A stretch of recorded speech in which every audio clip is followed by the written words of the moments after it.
Honestly, for now, I will not say, and I won't say that we're going front or we're going backwards. We go one step forward, 10 steps backward. But the good news here is that INEC rejected Abure in their last quarterly meeting with political parties. Abure was rejected. Abure was thrown away from that meeting. There was no seat for Labour Party, either chairman or secretary. That's a welcome development. But if we say here that INEC has removed, has not, they don't recognize Abure any longer, yet Abure name is still an INEC website. It still does not make sense to me. But one thing I know now that is INEC has determined now to do the right thing. To do the right thing in the Labour Party. So I want to say that INEC should, at the matter of urgency, remove Abure's name from the INEC website if they make us to understand that they don't recognize anyone anymore. Having said that, how far have we gone? My very self, the acting national chairman of Labour Party, how far have we gone? The reconciliation. In reconciliation, I have called Abure severally. Abure didn't pick my call.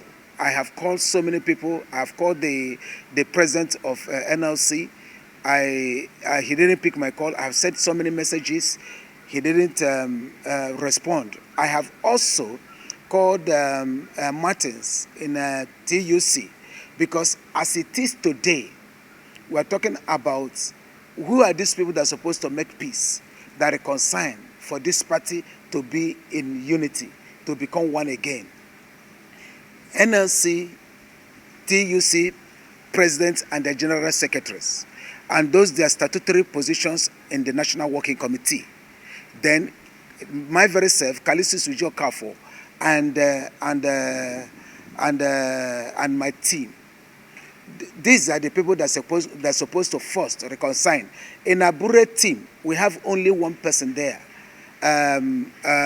or two persons, Abure himself and Sondo Keke. Any other person Abure is calling National Working Committee members, like I saw on a platform this morning, that in a National Working Committee meeting held in the party secretariat yesterday. These are Abure's appointees. People Abure appointed in one way or the other to do his bidding. You can't call those ones National Working Committee meeting, National Working Committee members. There's nothing like a National Working Committee member by the people he appointed. So for me, as of today, Abure is, we don't talk about Abure anymore. We don't talk about Abure as a national chairman anymore, because he's no longer a national chairman. He is doing congresses now, as world local government congresses to state congresses. Like I have said before, Abure is no longer, doesn't have that constitutional power any longer to convey anything. Abure and his secretary, they don't have any constitutional backing any longer to convey any meeting anymore. But mind you that Abure in the first place was and still is an acting national secretary of Labour Party, not a national chairman. That his inequality has been carrying him on all these ways, all these years, does not mean we will be calling him a national chairman. So for me, Abure has never been a national chairman. He has been an illegal national chairman. Having said that, whatever Abure is doing, whatever plot, whatever he's planning, will not hold water. The consent judgment said there should be all-inclusive and expansive convention according to the constitution of Labour Party, not according to the constitution of Abure, Julius Abure, not according to the constitution of NLC or their political commission. I want to use this opportunity to say that in as much as Nigerian Labour Congress registered Labour Party for the betterment of Nigerian workers, the Nigerian Labour Party does not operate with NLC constitution, because I do not see any legal backing, any constitution that allow NLC to put what they call NTC.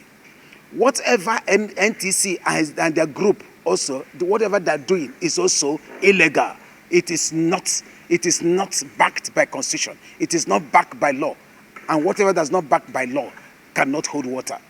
The only thing here that will hold water is all of us come together as one body, make peace, and convey all-inclusive and expansive convention according to the constitution of Labour Party.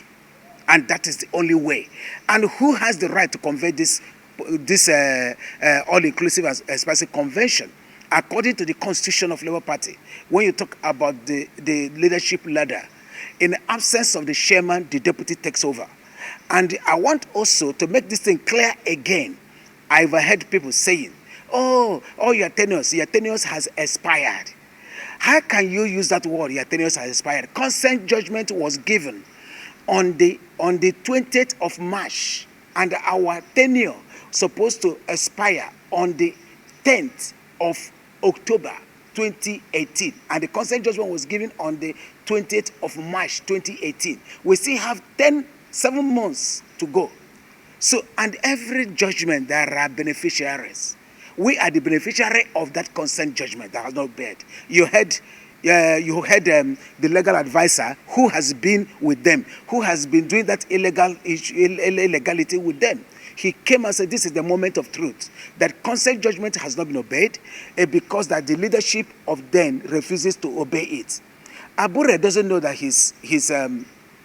that what he's trying to do is to go against, he had been going against the law, against the judgment of a competent court, which he doesn't know the risk. He will go to jail on this. So I am saying, and that gives me the right for calling for a meeting. We have been having series of meetings, but I believe me, in no distance, in the next 1 week or two, I think all of them will all come together and do the right thing. I want also to tell those, because you contested the election in Labour Party, does not give you a right to say you want to put a caretaker to committee. What right do you have to put a caretaker committee? You don't have a constitutional backing. That contesting election in Labour Party does not give anyone the constitutional backing to put a caretaker committee. If we want to put a caretaker committee, it's only those that are backed by law, backed by the constitution of Labour Party, have the constitutional right to put an interim ESCO. What I won't say who is bankrolling him. I do not know who is bankrolling him. Only him knows. But it's that is why I am calling in INEC to remove his name from INEC website. Because as long as his name is there, he will be using it to collect money from people. So I do not know who he's collecting money from. But what I will say is that he doesn't even have tenure. When people say Abure's tenure has expired, it's only a man who has tenure that his tenure will expire. When you don't have tenure, you don't have any tenure to expire. What they will be saying that the agreement made with Abure, between Abure and NLC, the first agreement says that he will go for 1 year. After 1 year, he will call for all-inclusive and expansive convention. 1 year elapsed. He refused. He made another. They gave him another 1 year again, which expired in June of this year. So Abure do not have any constitutional right any longer. So who is bankrolling him? Only him knows who is bankrolling him. When you see a desperate man, I want to also tell the members of the public that Abure as a desperate in his desperation, his quest to continue being a national chairman of the Labour Party, he wrote a petition against me and my group to FCT police, or to IG forwarded to FCT police command. We went there. Thank God that even the police people knows the problem of Labour Party. They knows everything. He alleged that I was accused of I am threatening his life. I am doing this. I'm doing that. I'm doing that. I want to come to the office to destroy the party. This party, but Anybody that know me that I can't condescend too low to that. He's looking for publicity, looking for people to notice him. Why would I go and destroy party office? Why would I do a thing like that?